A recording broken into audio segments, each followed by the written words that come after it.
प्रणाम गुरुदेव। दिव्य जीवन कला शिविर का प्रैक्टिकल इम्प्लीमेंटेशन लाइफ में कैसे करें, इसको थोड़ी सी बताओ।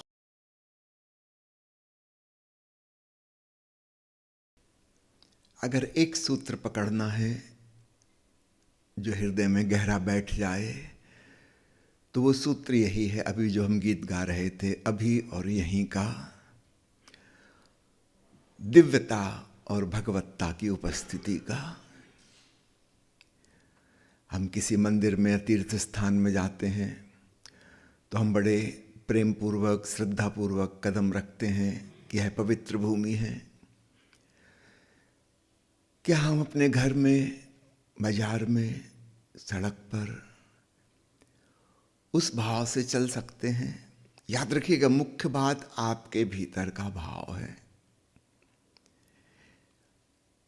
एक मंदिर या तीर्थ स्थान में जाके आप वह भाव वहाँ डाल देते हैं तो आप वैसा महसूस करते हैं, एक पावनता का बोध, पवित्रता का बोध, दिव्यता की ऊर्जा का। वह सर्वत्र मौजूद है, लेकिन अन्य जगह हमने दूसरे भाव डाल रखे हैं। हम हिप्नोटाइज्ड हो गए हैं चीज़ों को बांटने में कि ये साधारण है, ये असाधारण जगह है, यह पवित्र नदी है, ये सामान्य नदी है। सब नदियाँ एक सी हैं। जब आप स्नान कर रहे हैं, आप पावन जल से ही नहा रहे हैं। इस बात का ख्याल, जब आप भोजन कर रहे हैं, आप भगवान को ही भोग लगा रहे हैं।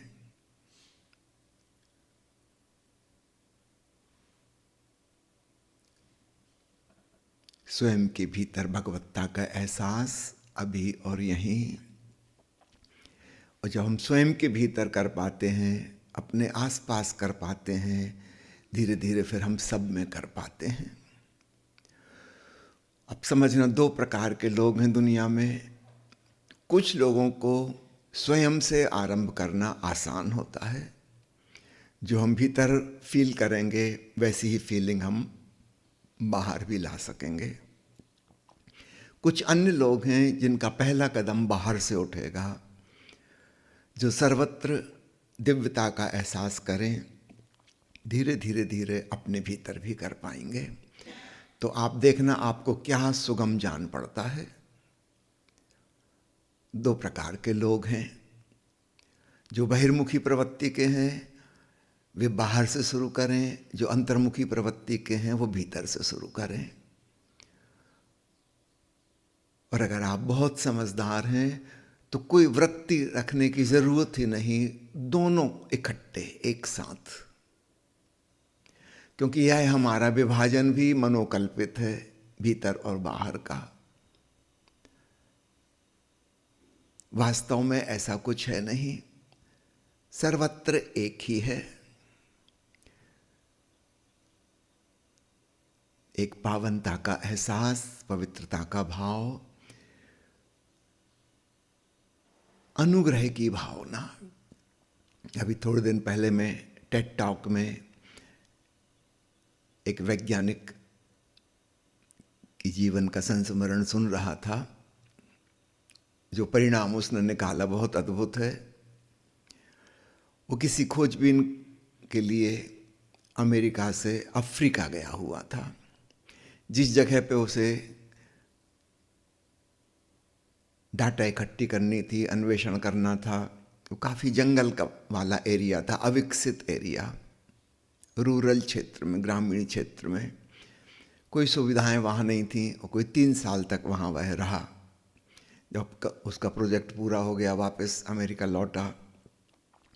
वो बहुत हैरान हुआ। घर आके उसने जब नल खोला, वॉश बेसिन में पानी आ रहा है। उसे याद आया पिछले 3 साल वहाँ कोई नल का सिस्टम नहीं था, कोई वाटर सप्लाई सिस्टम नहीं था जिस गांव में वो रहता था। उसे बड़े धन्यवाद का भाव पैदा हुआ। यद्यपि 50 साल अमेरिका में ही पहले रहा था, वो कभी नल की टोंटी के प्रति धन्यवाद का भाव नहीं आया था। लेकिन 3 साल का गैप पड़ गया फिर आधुनिक सुख सुविधाओं वाले जीवन में आया। वो हैरान हुआ, छोटी छोटी चीज के प्रति बड़े चमत्कृत होने की भावना, आश्चर्य की भावना और बड़े आभार की फीलिंग आए।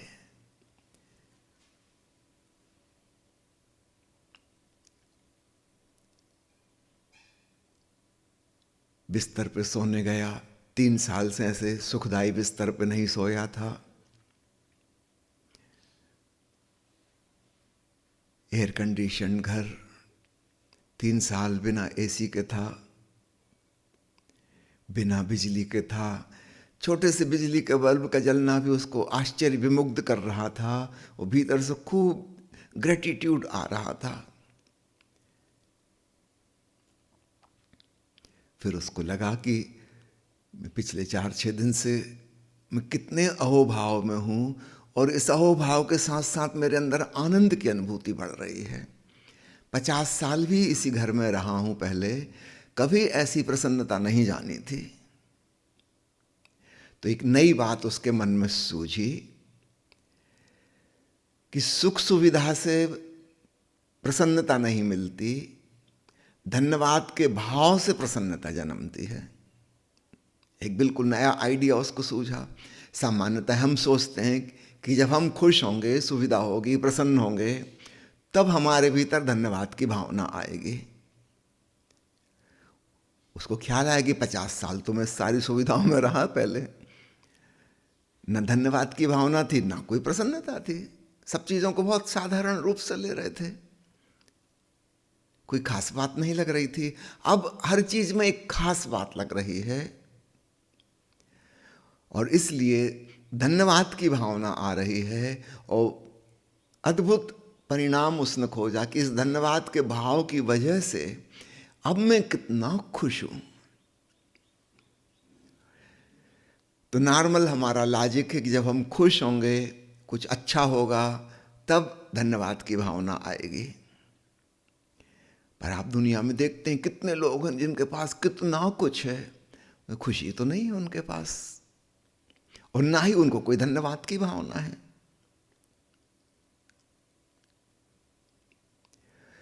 तो इस वैज्ञानिक को नई बात सूझी। फिर इसने कई साइकोलॉजिकल प्रयोग करके देखे अन्य लोगों पर और निष्कर्ष हमेशा यही निकला कि धन्यवाद की भावना से प्रसन्नता और आनंद आते हैं, उल्टा नहीं है कि पहले प्रसन्नता आएगी तब धन्यवाद का भाव आएगा। और मजे की बात है कि धन्यवाद की भावना तो हम जानबूझकर उत्पन्न कर सकते हैं, ये तो हमारे हाथ में है। सुख दुख, बाहर की परिस्थितियां हमारे हाथ में उतनी नहीं है, बहुत थोड़ा बहुत कुछ हाथ में है, 10%, 90% तो हमारे हाथ में नहीं है। लेकिन धन्यवाद की भावना हमारे हाथ में हो सकती है। जरा गौर से देखें, जब एक छोटे से बिजली के बल्ब से रोशनी और गर्मी आती है तो हमें कितनी खुशी मिलती है।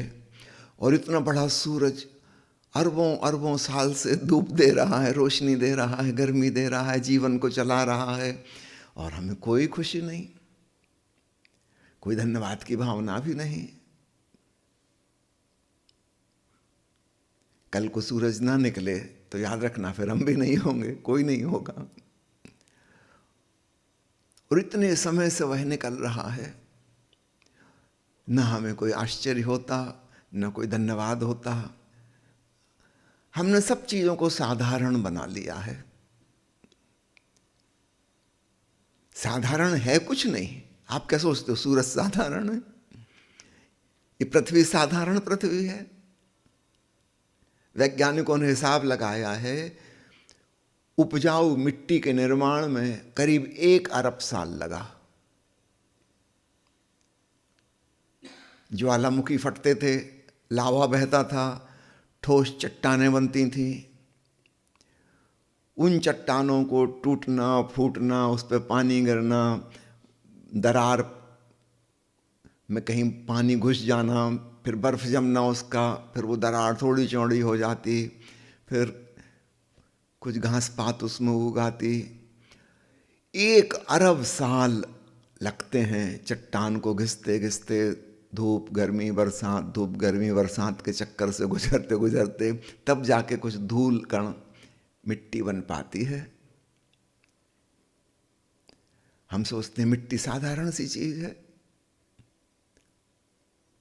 खेती में फसल हो रही है, हमको भोजन मिल रहा है, हमको पता ही नहीं इसके पीछे कितनी लंबी प्रोसेस है।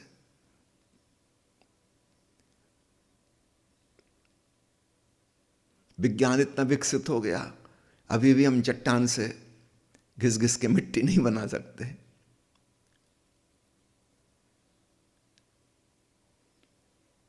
हमारे शरीर में जो खून है किसी फैक्ट्री में निर्मित नहीं कर सकते। कितनी जानकारी हो गई खून के बारे में, बहुत कुछ पता है। कैसे वो हमारे भीतर बन रहा है एक चमत्कार है।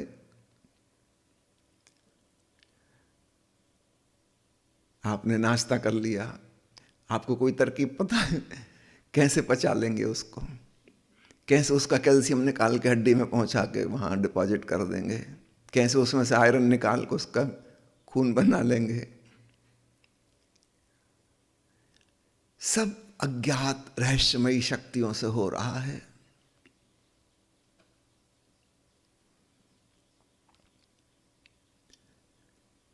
कितना विस्मय! एक एक क्षण हमें जीवन मिला है, अस्तित्व का आशीर्वाद है। यह डिवाइन एग्जिस्टेंस बड़े रहस्यमय तरीके से कार्य कर रहा है। हमें छोटी छोटी बात तो पता नहीं, कैसे नींद आ जाती है हमें पता नहीं, कैसे जागरण हो जाता है पता नहीं। मैंने सुना है स्कूल में शिक्षक पढ़ा रहा था ऑक्सीजन के बारे में। उसने बताया कि हवा में लगभग 20% ऑक्सीजन है, यह प्राणवायु है, इसी से हम जीवित हैं। और सन 1773 में पहली बार इसकी खोज हुई थी। सामने बैठा था मुल्ला नसरुद्दीन का बेटा फजलू, बहुत ही जोर जोर से हंसने लगा। टीचर ने उसको डांटा कि इसमें हंसने की कौन सी बात, मैं कोई चुटकुला कह रहा हूं क्या? उनका सर हंसी की बात तो है ही। अच्छा हुआ मेरा जन्म 1973 में हुआ, अगर 1773 के पहले होता तो मैं तो मर ही जाता, जब ऑक्सीजन की खोज ही नहीं हुई थी। अच्छा हुआ अपन 200 साल बाद हुए, जब ऑक्सीजन का किसी ने नाम भी नहीं सुना था, तब भी सब लोग सांस ले रहे थे।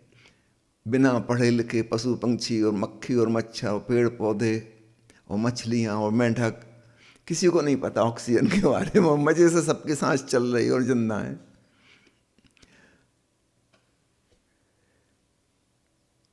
हमारे ज्ञान की वजह से हम जिंदा नहीं हैं। जीवन जैसा है उसको वैसो देखो, सब कुछ दिव्य है, भागवत है।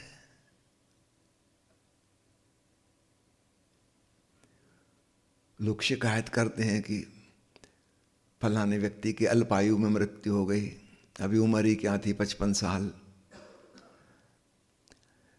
55 साल वो जीवित रहा, ये चमत्कार था। 55 सेकंड भी कोई रह जाए वो भी चमत्कार है। उसके प्रति हमारे मन में कोई धन्यवाद नहीं।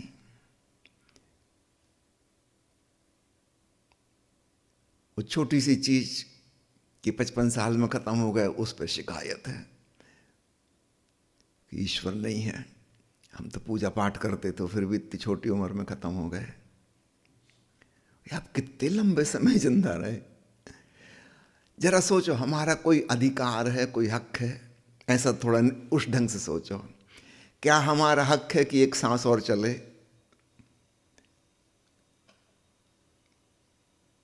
कोई अधिकार?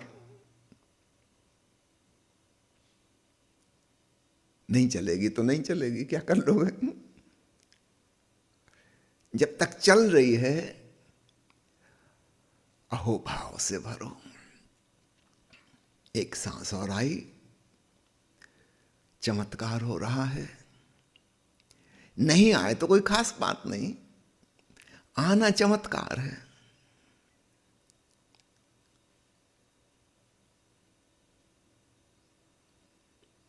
पूरा जीवन चमत्कार है, पूरा अस्तित्व चमत्कार है। इस सकारात्मक दृष्टि से देखना शुरू करो।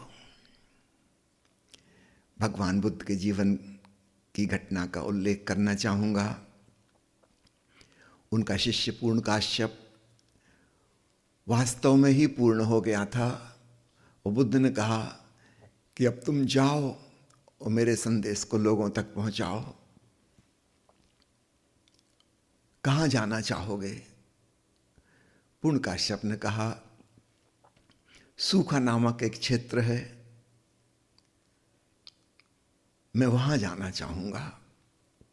बुद्ध ने कहा कि वहां के लोग वास्तव में बिल्कुल रूखे सूखे पत्थर हैं, इसलिए उस स्थान का नाम ही सूखा पड़ गया है। बहुत दुष्ट किस्म के हिंसक प्रवृत्ति के लोग हैं। तुम वहां ध्यान का, शांति का, करुणा का संदेश लेके जाओगे, बहुत मुश्किल है। आज तक कोई भिक्षु वहां नहीं गया। पूर्णकाश्यप ने कहा कि भगवान, जहां बीमार हैं वहीं तो औषधि की जरूरत है।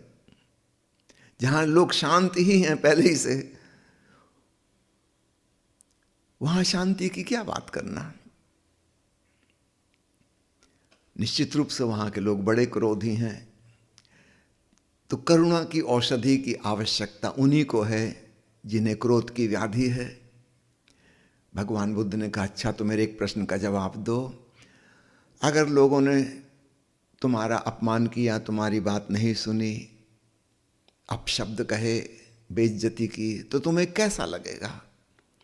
पूर्णकाश्यप मुस्कुराने लगा। उसने कहा कि प्रभु, आप भली भांति जानते हैं, मेरे मन में धन्यवाद का भाव होगा कि कितने भले लोग हैं, सिर्फ गालियां दे रहे हैं, कटु शब्द बोल रहे हैं, कम से कम मारपीट तो नहीं कर रहे, बहुत ही अच्छे आदमी हैं। बुद्ध ने कहा, अच्छा मान लो अगर उन्होंने मारपीट की, शारीरिक रूप से तुम्हें चोट पहुंचाई, तब कैसा लगेगा? पूर्णकाश्यप ने कहा कि तब मैं धन्यवाद दूंगा उनको। कह रहे सिर्फ मारपीट ही कर रहे हैं, कोई जान से तो नहीं मार डाला। खराब लोग हैं, हिंसक वृत्ति के हैं, जान से भी मार सकते थे, जान बख्श दी तो नहीं हो, तो मारपीट के छोड़ दिया। बुद्ध ने कहा, आखिरी सवाल, अगर वो तुम्हारे प्राण ही ले लें, तब तुम्हें कैसा लगेगा? पूर्णकाश्यप ने कहा कि मैं अत्यंत धन्यवाद से भरा हुआ विदा होऊंगा कि बड़े भले लोग थे। जीवन में कुछ भूल चूक हो सकती थी, उस जीवन को उन्होंने समाप्त कर दिया।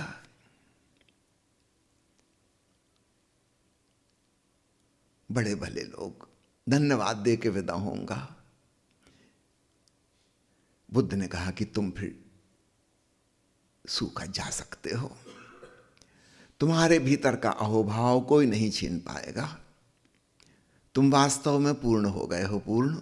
अब तुम जाओ जहां तुम्हारा मन है। शायद आप लोगों को पता हो, वह क्षेत्र पूर्णकाश्यप के नाम से अब पूर्णिया कहलाता है, जो उस जमाने में सूखा क्षेत्र था।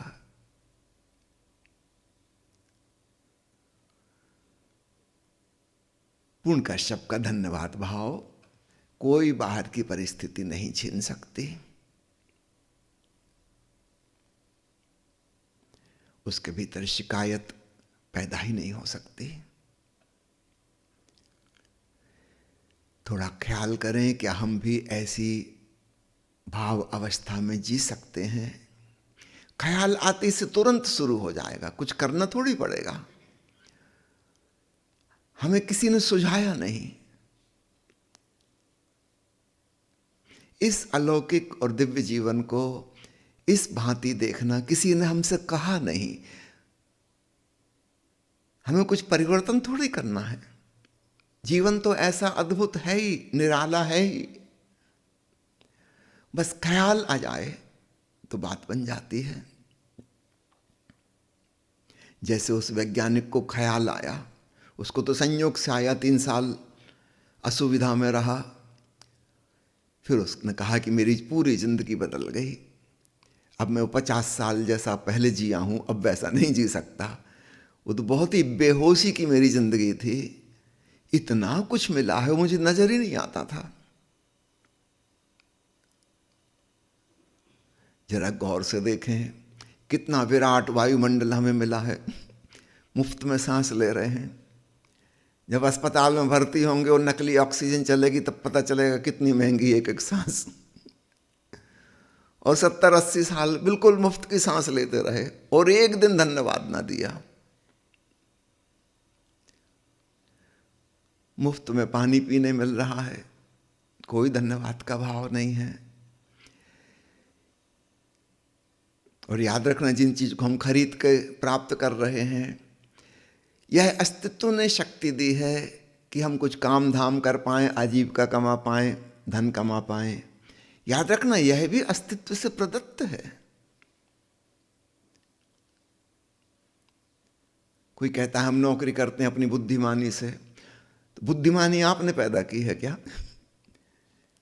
कि अस्तित्व की मर्जी से आपको मिली है?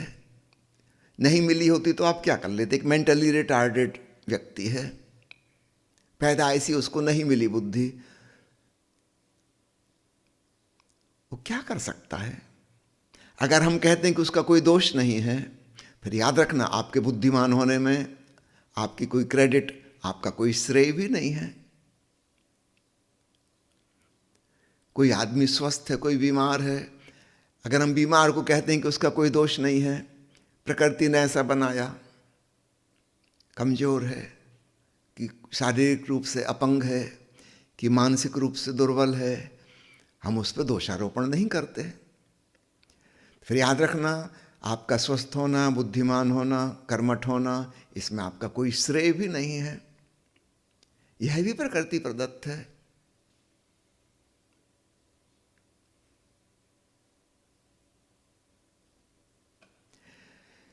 विस्मय विमुक्त भाव में जीना शुरू करो। ये 4-5 बातें जो मैंने कही सब आपस में जुड़ी हुई हैं। चाहे विस्मय भाव से पकड़ लो, चाहे आनंद भाव से पकड़ो, चाहे अहोभाव से पकड़ो। अहोभाव से पकड़ना आसान है, क्योंकि यह तथ्य है सब चीजें हमें मिली हुई हैं, पूरा जीवन मिला हुआ है।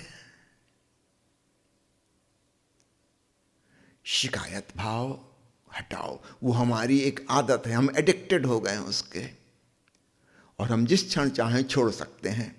जैसे हम कहते हैं ना, सिगरेट ने किसी आदमी को नहीं पकड़ा है, वो आदमी सिगरेट को पकड़े हुए है, और जिस क्षण वो तय कर लेगा कि नहीं पीना है, सिगरेट क्या कर लेगी, कभी भी छोड़ सकता है।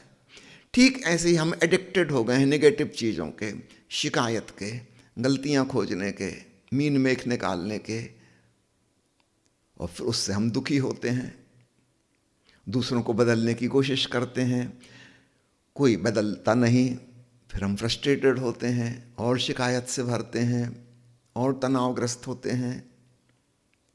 ये हमारी आदत पड़ गई है, वैसी ही आदत है जैसी सिगरेट की और शराब की आदत होती है।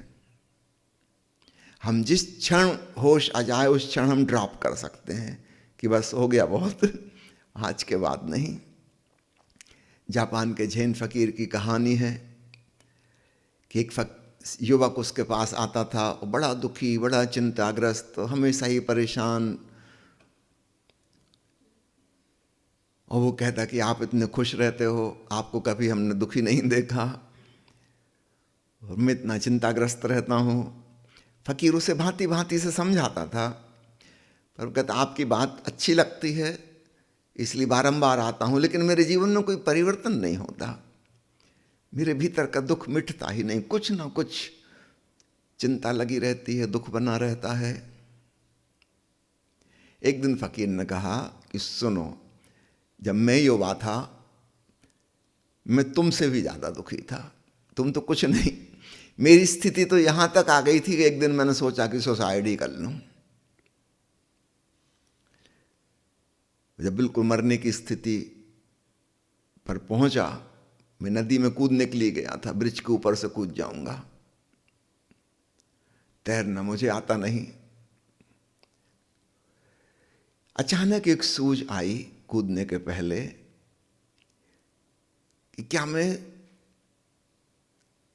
अंतिम 10 मिनट प्रसन्न हो सकता हूं, फिर कूद जाऊंगा।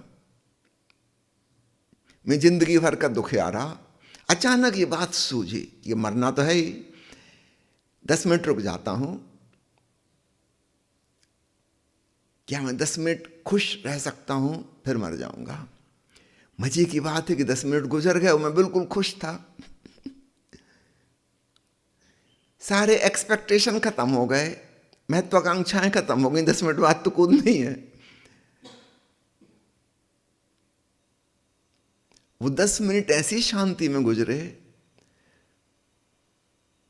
मैंने सोचा कि 10 मिनट ऐसे गुजर गए तो क्या घंटा भर नहीं गुजर सकता? थोड़ा रुक जाते, मरने की कौन सी जल्दी पड़ी। 1 घंटा, वो 1 घंटा गुजर गया। न भविष्य के कोई विचार, क्योंकि भविष्य में तो मरना ही है, तो भविष्य की कल्पना भी क्या करो। वो भविष्य की बुरी बुरी कल्पनाएं ही हमको चिंताग्रस्त करती हैं कि मेरे सामने कोई भविष्य था ही नहीं। 1 घंटे की बात है, घंटा भर में बहुत प्रसन्न रहा। अब तो स्पष्ट हो गया कि मेरे निर्णय से ही सब कुछ है। मैंने कहा कोई बात नहीं, कल मरेंगे, 24 घंटे देखते हैं खुश रह पाता हूं कि नहीं रह पाता। और मैं 24 घंटे खुश रहा। फिर तो सूत्र हाथ में लग गया। फिर आत्महत्या तो नहीं हुई, लेकिन आत्म रूपांतरण हो गया। उसका नाम था बोकुजू। उस फकीर ने बताया कि मैं रोज सुबह उठता हूं और मैं अपने आप से बात करता हूं, मैं आवाज लगाता हूं बोकुजू, फिर मैं खुद ही उत्तर देता हूं यस सर। क्या बात है? मैं कहता हूं बोकुजू क्या इरादे हैं? आज खुश रहना है, ज्यादा नहीं, सिर्फ 24 घंटे की बात है। और मैं खुद ही उत्तर देता हूं यस सर, खुश रहना है। फिर मैं कहता हूं कि सावधान रहना, कहीं पुरानी आदत हावी ना हो जाए। फिर मैं खुद ही अपने आप को जवाब देता हूं यस सर, होश रखूंगा। और वो कुछ उनका कितने साल हो गए उस दिन से आज तक, रोज सुबह उठ के मैंने नियम बना लिया है। मैं पूछता हूं कि क्या इरादे हैं, आज भी खुश रहना है। वो पागल कुत्ते ने काटा कि मैं दुखी होऊंगा। वो कुछ उन कहा कि जिस दिन तुम्हें ये बात क्लिक कर जाएगी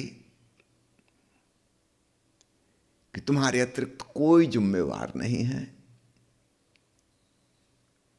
एक एडिक्शन हो गया है दुख का, चिंता का, शिकायत का, लड़ाई झगड़े का, क्रोध कलह का एडिक्शन।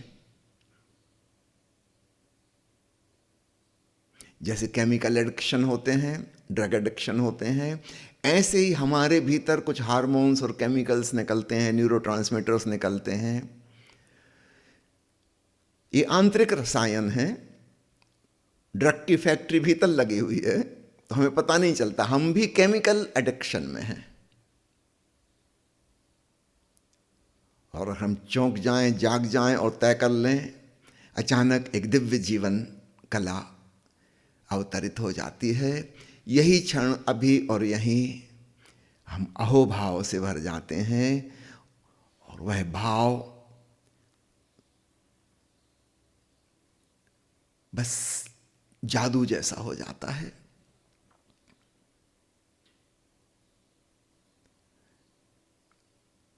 सिर्फ निर्णय का सवाल है।